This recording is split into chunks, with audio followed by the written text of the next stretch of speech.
தனுஷ் அவர்களுடைய டைரக்ஷன்ல ஆக்டர் தனுஷ் அவர்களுடைய நடிப்புல தனுஷோடைய 50வது படமா வரவிருக்கிற படம் தான் ராயன். இந்த படத்தோட ட்ரைலர் இன்னைக்கு ரிலீஸ் ஆயிருக்கு.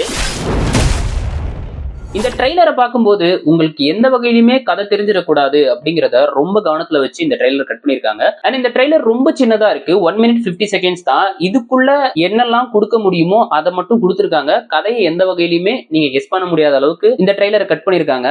அதுல ரொம்பவே கவனமா இருந்திருக்காங்க அப்படின்னு சொல்லலாம். அண்ட் இந்த ட்ரெய்லர் எப்படி இருக்கு, இந்த ட்ரெய்லர்ல என்னெல்லாம் இருக்கு அப்படிங்கறத நம்ம இந்த வீடியோல பார்க்க போறோம். வாங்க வீடியோக்குள்ள போலாம்.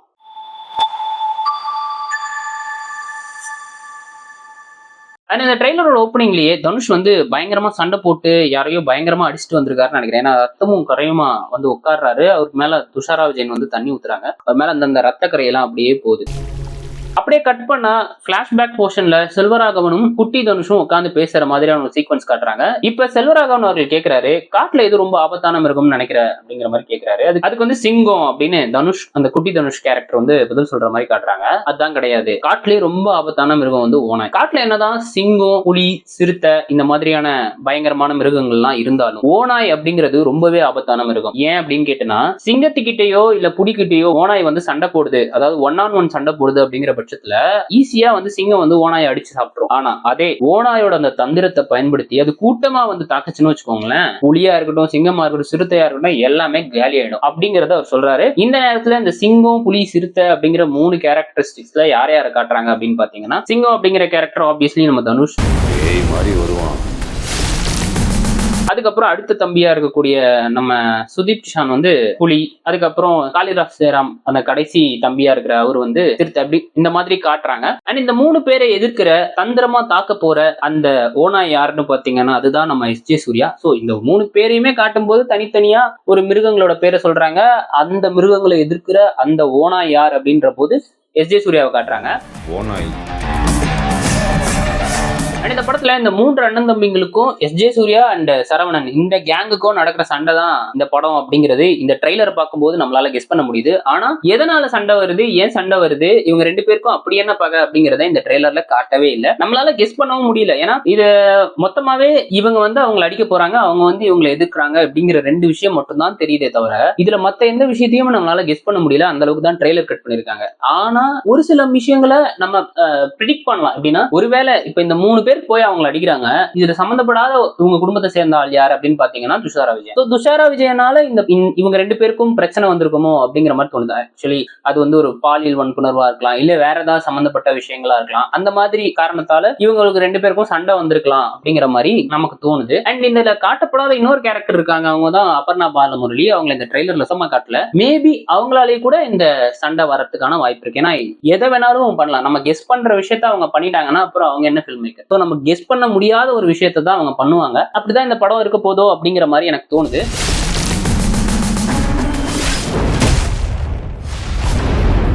இதுல தனுஷ் அவர்களுடைய கேரக்டர் பார்க்கும்போது ஒரு சட்டிலான அண்ணன், ஆனா உள்ளுக்குள்ள பயங்கரமான ஒரு கேங்ஸ்டர் அப்படிங்கிற மாதிரி ரொம்ப சட்டில்டா போய் மன்னிப்பு கேட்டேன் சார், கெஞ்சி கேட்டேன் சார் அப்படின்னு சொல்றாரு. இன்னொரு பக்கம் அந்த 2 தம்பிங்களுமே கொஞ்சம் முறைச்ச முஞ்சுங்களாவே இருக்காங்க. இன்ஃபேக்ட் காளிதாஸ் ஜெயராம் ஒரு இடத்துல கை கழுவிட்டு இருப்பாரு, அந்த இடத்துலயுமே பாத்தீங்கன்னா பயங்கர வெறப்பா இருப்பாரு. And Sudeep Kishan as usual Maanagaram படத்துல பார்த்த மாதிரி தான் எப்பவுமே கை நீட்டுற கேரக்டர் மாதிரி காட்டியிருக்காங்க. இன்ஃபேக்ட் இதுல தனுஷ் மட்டும் தான் கொஞ்சம் பெரிய சம்பவக்காரர், ஆனா ரொம்ப சட்டில்டா எனக்கு எதுவும் தெரியாது அப்படின்னு அந்த அசுரன்ல இருப்பாரு பாத்தீங்களா அப்பா கேரக்டர், அந்த மாதிரி ஒரு பிஹேவியர்ல இருக்காரு. And S J. சூர்யா அவர்களை பாத்தீங்கன்னா இப்ப ரீசெண்டா அவர் பண்ணிட்டு இருக்க கேரக்டர்ல இருந்து கொஞ்சம் டிஃபரெண்டான கேரக்டர் மாதிரி தெரியுது. ஏன்னா இந்த படங்கள் எல்லாத்துலயுமே கொஞ்சம் ஓவர் ஹைப்பரா, கொஞ்சம் ஹைப்பர் ஆக்டிவா இருக்கிற கேரக்டர் தான் இது வரைக்கும் காட்டிட்டு இருந்தாங்க. இப்போ தனுஷ்காவோட கேரக்டர் பாத்தீங்கன்னா ஸ்டார்டிங்ல சட்டில்டா வருவாரு, அதுக்கப்புறம் பயங்கரமா பலபலன்னு பேசிட்டு ஒரு மாதிரி ரொம்ப ஹைப்பர் ஆக்டிவா இருக்கிற கேரக்டர் மாதிரி காட்டுவாங்க. அண்ட் மார்க் ஆண்டனில வந்த அந்த 2 கேரக்டருமே ஹைப்பர் ஆக்டிவ் கேரக்டர் தான், அப்பா பையன். அண்ட் இப்ப இந்தியன் 2ல வர அந்த கேரக்டருமே பாத்தீங்கன்னா கிட்டத்தட்ட ஒரு ஹைப்பர் ஆக்டிவ் கேரக்டர் தான். ஆனா எல்லாருமே கொஞ்சம் அவரை வந்து கொஞ்சம் காமெடி வில்லன் அப்படிங்கிற பேஸ்லயே அணுகுன மாதிரி இருந்தது. பட் இங்க வந்து full and full serious villain, ரொம்ப சீரியஸா கான்சியஸா அப்படி இருக்கிற ஒரு வில்லன் அப்படிங்கிற மாதிரி தெரியுது. இந்த ட்ரெய்லர்ல முழுக்க பாக்குறதுக்கு ஒரு லுக்கையே கொஞ்சம் சேஞ்ச் பண்ணிருக்காங்க. இன்ஃபேக்ட் அவருக்கு வந்து ரொம்ப ப்ராப்பரான ஒரு வரப்பான லுக் கொடுத்திருக்காங்க. அண்ட் அதுவுமே ரொம்ப நல்லா இருக்கு. அண்ட் நம்ம சித்தப்பா சரவணன் அவர்களையுமே கொஞ்சம் ஒரு காட்ஃபாதர் மாதிரி கிட்டத்தட்ட அந்த லுக்ல அவர் காட்டுறாங்க. அண்ட் அவர் என்ன பண்ண போறாரு, அவருக்கு என்ன கேரக்டர் அப்படிங்கறத அப்படிங்கறத இதுல தெரியவே இல்லை. பட் வில்லன் கேங்ல இருக்க ஒருத்தர் அவரோட அப்பாவா இல்ல அவருடைய வேற ஏதாவது கேங்ல இருக்கக்கூடிய பார்ட்னரா அப்படிங்கிறது தெரியல. அண்ட் துஷாரா விஜயனோட கேரக்டர் தங்கச்சி கேரக்டர் அப்படிங்கிறது மட்டும் தெரியும். பட் இந்த படத்துல அவங்களுக்கு ஸ்டண்ட் எல்லாம் இருக்கு அப்படிங்கிற மாதிரி சொல்லியிருந்தாங்க. தெரியல, இந்த கேரக்டர் கெஸ் பண்ண முடியல. அண்ட் அபர்ணா பாலமுரளி கேரக்டர் இந்த ட்ரெய்லர்ல காட்டவே இல்லை. அண்ட் இவ்வளவுதான் இந்த படத்துல இருக்கக்கூடிய characters. And AR Rahman music இருக்குது பாருங்க, அடேங்க அப்பா செம்மையா இருந்ததுங்க. அதுவும் இந்த ட்ரெய்லரோட கடைசி பீட், அந்த ட்ரெய்லர் முடியும் போது ஒரு பிளாக் ஸ்கிரீன் போட்டு அப்படி உசுரே நீதானே ஆரம்பிச்சாரு பாருங்க, அப்பா உசுரே நீதானே நீதானே.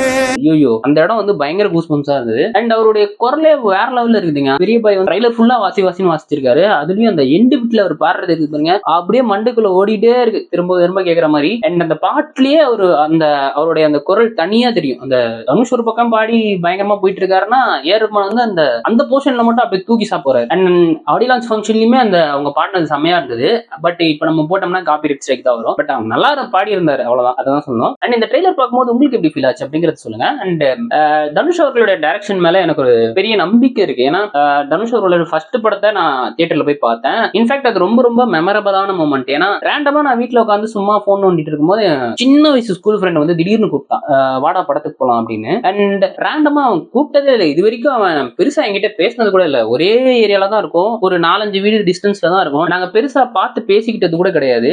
ஆனா அன்னைக்கு திடீர்னு வந்தான், என்ன பண்றேன்னு கேட்டான். சும்மா இருக்கேன்னு சொன்னேன். அப்ப வா படத்துக்கு போலாம் அப்படின்னு சொன்னான். அண்ட் லைஃப்லயே அவன் ஃபர்ஸ்ட் டைம் என்ன வந்து வாடா இங்க போலாம் அப்படின்னு கூப்பிட்டது அன்னைக்கு தான். அண்ட் இப்ப வரைக்குமே அவன் கூட பார்த்த ஒரே படம் அதுதான். அதை தாண்டி ரொம்ப மெமரபிளான மொமெண்ட் என்னன்னா, ஒரு தியேட்டர் இருக்கு எங்க வீட்டாண்ட. அந்த தியேட்டர் எனக்கு ரொம்ப பிடிச்ச ஒரு தியேட்டர், இப்பவும் இருக்கு. அது ரொம்ப பயங்கர கிராண்டியரா இருக்கு. ஆனா அப்போ வந்து அது ஒரு பழைய தியேட்டர். அந்த தியேட்டர்ல வந்து ரெனோவேஷனுக்கு முன்னாடி நான் போய் பார்த்த படம் வந்து பவர் பாண்டி. அந்த படம் எந்த விதமான எதிர்பார்ப்பும் இல்ல, ரேண்டமா ஒரு நாள் போறோம், உட்காடுறேன், படம் பாக்குறேன். ஆக்சுவலி பாதி ரெனோவேஷன் வேலை நடந்துட்டு இருக்கிற டைம்ல தான் அந்த படத்தை போட்டிருக்காங்க.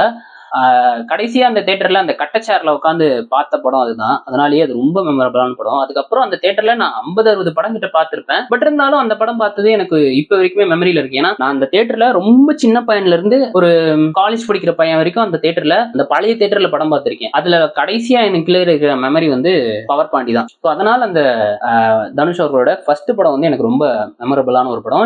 அந்த படத்துல இருக்கிற எல்லா பாட்டுமே எனக்கு ரொம்ப ரொம்ப பிடிக்கும். அண்ட் எப்பவுமே வாய்க்குள்ள முணுமுணுத்துக்கிட்டே இருக்கிற பாட்டுல பவர் பாண்டியோட பாட்டும் ஒண்ணுதான்.